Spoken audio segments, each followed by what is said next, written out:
Hello, everybody. Welcome to the Autonify Weekly Podcast, where we discuss all things Autonify, but also our founder's journey and what we've learned as we move through that journey. I'll kick it off because I have a couple of questions for Gareth and James, because we had a couple of company meetings about priorities and spreading ourselves too thin, and Gareth made the good point in the chat about what do you mean we're spread thin? We're always spread thin. So generally for you guys, what I think it's interesting for people to think about, like, how do you prioritize? How do you manage the never-ending to-do list? What tricks helps you in your day-to-day? First, I'm a lists man. I make lists. I have piles and piles of lists. And in fact, here's a little plug. I've just bought myself my brother bought me a Remarkable, which is like a notes hardware. So yeah, I'm a note taker, a list maker, and I tick it off as I go along. And as I start to tick off the things, the load seems to lighten for me. Were you always that way, or did you discover that? That's a good question. Yeah, I think I have been. I think as soon as I've got stuff down on paper, it's easier for me to process the sort of complexity of it and the vastness of it. And then you can start checking off a few easy things to get your momentum going, and then before you know it, the list is done, or double the size, depending on how the day's gone. It's interesting, isn't it? So I've got the same, actually, Gareth. I've got sticky notes on my Windows PC, which is running, but then I've also got a very messy A3 pad, which has just got all my scribbles on as I've gone through meetings. I think it's amazing how quickly stuff gets ticked off of these lists now as well, right? Which is helpful. But yeah, I think organisation is kind of key, right? Definitely. I do remember one of our first meetings, you turned up with an A3 pad and a bunch of Sharpies, and I was like, are we doing caricatures or what? And then the mind maps start, like all the squiggly lines start, which is... The thing is, I never look back at it, but it just helps me mentally. It just stays in my head, you know? But I think it's definitely something that probably both of us have picked up from programming, just because the code base gets so big eventually, like everything is just so much easier once you have it written down in like a visual format, or you have it in lists and stuff, right? Like sometimes I look at developers who have none of this and I'm just like, how can you do that? But then I guess it comes down to brain development and how people are wired, right? But definitely for me, probably same with Gareth, like I have to write it down, otherwise it just doesn't stick, I guess. Yeah, I always remember, because I used to work a lot with creative industries, so advertising companies and creative designers and stuff like that. And my favourite thing that I learned from that vertical was you'd literally lock yourselves in meeting rooms with piles of Post-its, different coloured Post-its. Really? And then you build things like customer journeys by sticking Post-its on the wall. Now, that doesn't, you can't take it away, you get to take pictures and stuff. But as kind of a creative prioritization exercise and trying to figure out, what's your critical path. I actually used to love that because you're on your feet. So you're stood up with people and you're all noting stuff down and you could sort of physically move things. So kind of for ideation and critical path planning, I always thought that was awesome. It's amazing. So we used to do, in a previous company of mine, we used to do a lot of model-based testing, which sounds like the most horrific term in the world. But really, the biggest value organizations got was coming in and drawing basically a flow chart of their business workflows. So if you're if you're in the banking space, it could be like the KYC process, know your customer, or it could be the business rules we've got for a credit card application, right? And it's like these processes are so complex that usually they end up getting written down in Word documents. And these documents are hundreds of pages long, right? It's really hard to consume it. But all of a sudden you've moved from that into something incredibly visual. And it's amazing how many defects and how many misconceptions of these processes get brought out just by having some collaborative tool or collaborative environment. And that's kind of what you're doing with the Post-it notes, right? You're creating an environment in a room where people can collaborate and get on the same page about a process or what we're doing, what we're working. And I think, it's amazing how much the Microsoft product suite has been transformational, but also the worst software in the world. This week, we've been talking to companies a lot about Excel and how it's got far too embedded in their organization, right? And Microsoft Word is exactly the same, which is kind of interesting. It's just, the best and worst software. I mean, it is fascinating. I mean, you're right. This week has been dominated by customers coming to us and saying, all our data's locked in Excel. This is not a scalable solution. Like, that's been the same since Excel started. And we all, as an industry or just generally as a broad business environment, go through cycles of saying that's not okay, but yet people regress. And the only reason I can think they regress is because there hasn't been a better option, right? I mean, that's the real problem, is there hasn't been as flexible and user-friendly solution for the user. Where do you think that's going to go? Is that solvable? It's just to add to that, and there's been no real impetus. Like, there's an impetus that just dies out with the cost of the program, right? Yeah.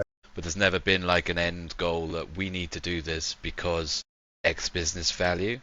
Now AI's come along and there's your X business value, right? People are seeing the value of AI, so they can apply that as the business value to get into these Excel spreadsheets or any sort of unstructured data into a structured platform where you can run projects over it. Just a little addition to your statement, I guess, Alex. That. But it's a good question, though, right? Like, why has Excel become so dominant? Like, it's crazy, right? Is it just because it's so quick and easy, and it's business people who just, oh my goodness, Gareth.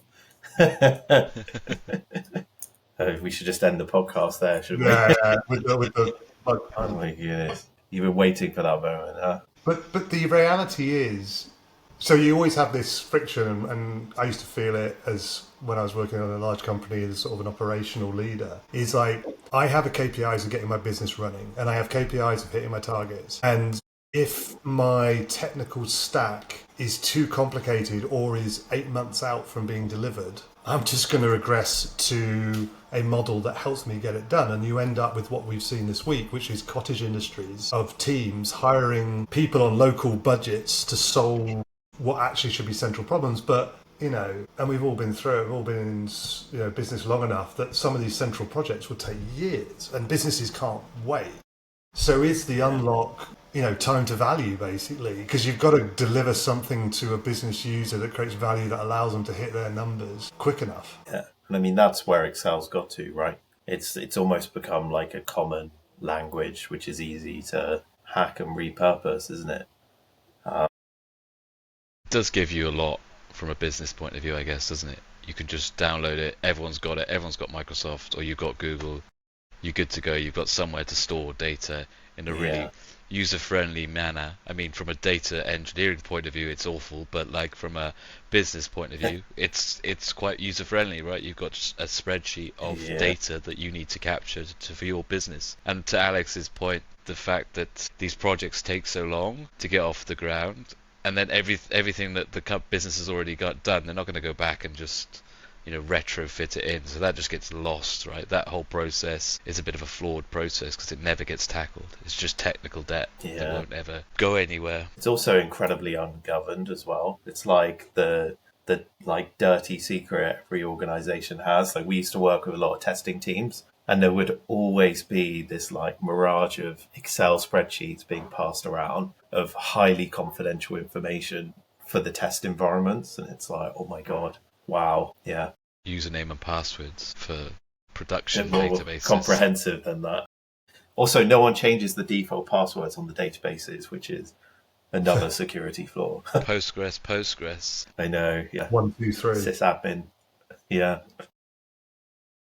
Interestingly, like this week, we also heard the other side of this, which is, you know, users who were hired to do a job, spending an awful lot of their job then doing manual trawling through Excel spreadsheets to address a business need, and that causing a ton of dissatisfaction in the workforce, but also mistakes, missed results, poorly sort of managed data.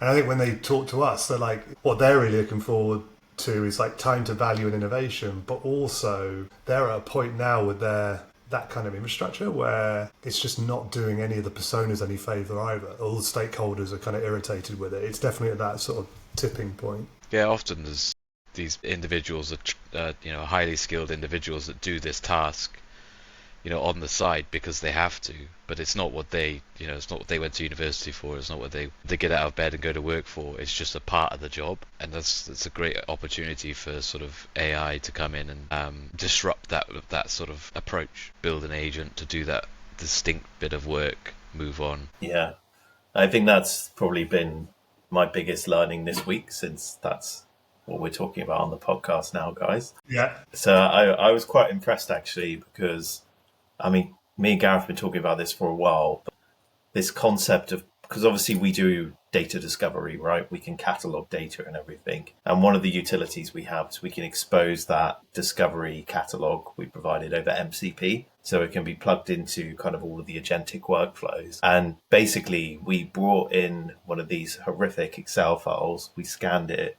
we built the catalog, and then we were like, hey, can we use Claude Code tooled up with our MCP and our catalog to go and build some of these like a web portal for the Excel with all the data migrated. And basically within about 5 prompts, it had come back with a fully fledged portal which mapped to all the data in the Excel. And all of a sudden, wherever that Excel is, it's now centralized.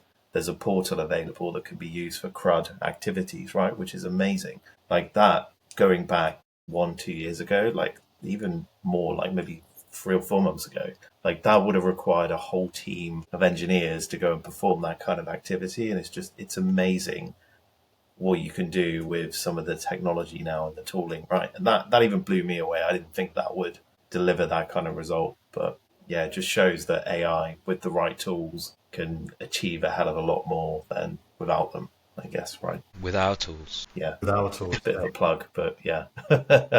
So I don't mind if it's someone else's, but it was amazing. Like, I was really blown away by that.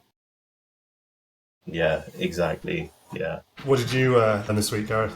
So I've been playing a lot with authentication in MCP, actually. So it's a bit of a poorly documented area, I must admit. So there's this like a de facto statement on the on the MCP specification that it supports OAuth and goes into, but you really have to dig deep into that specification to really understand what you need to build to support OAuth in MCP.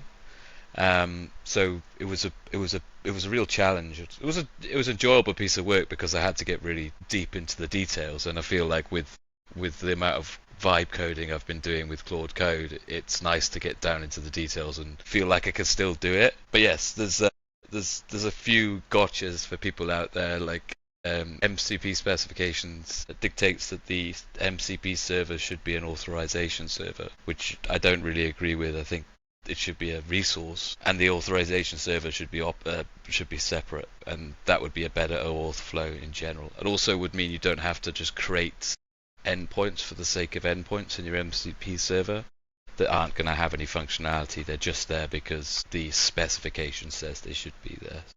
That's my main gotcha in that. There's also the MCP inspector is very, very, very good for helping you through OAuth related issues, getting you such a big learning, by the way. Like, I'm actually really surprised that the documentation for MCP was so bad. Like, as soon as you started sending those links over, Gareth, I was like, how is this possible?